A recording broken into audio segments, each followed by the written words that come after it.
Welcome back, I'm John. I'm Isa. Hi guys. Today we are going to get you started with your Metrotom 1.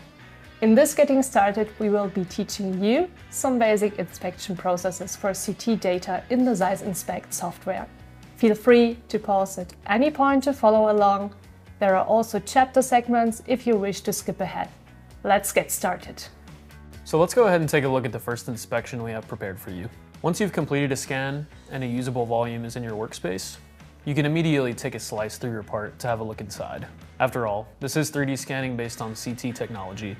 Why wouldn't we do some internal inspections on the volume? To take a slice, we can go down to our toolbar in the middle of the workspace and simply use the clipping plane tool.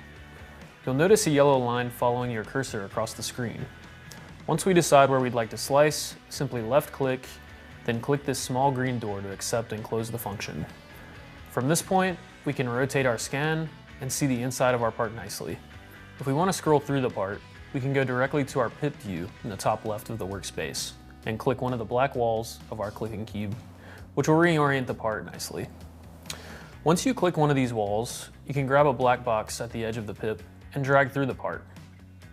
From this scrolling operation, you should be able to notice any significant internal defects inside of your part easily.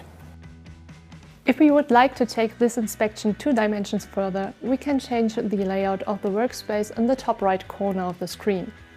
Let's click to the multi-view. You will immediately see the workspace reconfigured to give you a section view of your part in all 3 directions. By using Alt-Scroll, we can move through any of the slice views in a convenient way.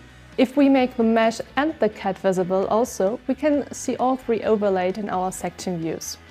If we double-click our volume and navigate to the display area, there are also some visualization options to assist us. Since we still have volume sliced, let's navigate to the Volume Slices tab here.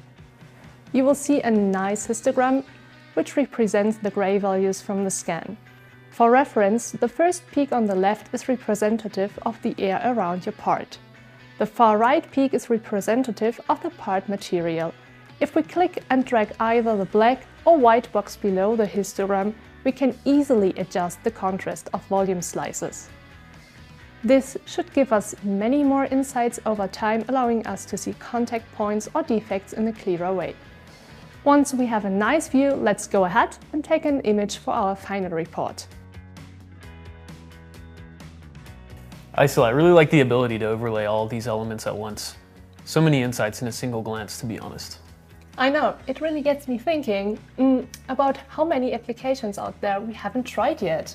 Okay, so let's move on to the next visualization option. This one's really one of my favorite tricks.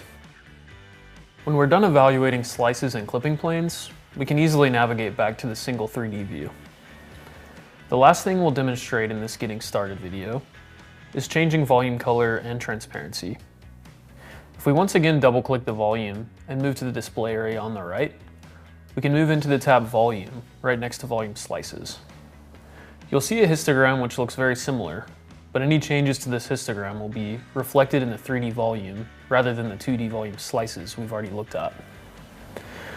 The first thing we can do is raise and lower the horizontal transparency bar overlaid on the histogram. If the part has more than one material, the software will automatically give us multiple transparency sliders. This is particularly useful if your part has a second material, letting us easily differentiate between the materials, or perhaps even foreign materials like metal flakes or inclusions in the part. Things like these would easily appear if we were to make the primary material transparent. Finally, below the histogram, we'll see the option to change colors of the volume. Some colors make visualization a bit easier. Let's change our material to blue and white.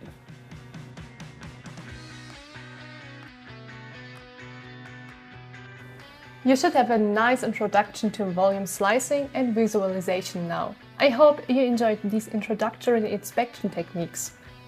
If you experience anything different from what you've seen here, or if you have any questions about your Metrotom 1, please visit handsonmetrology.com. For more Getting Started information, please check out our other videos. Thanks for watching, and we'll see you next time.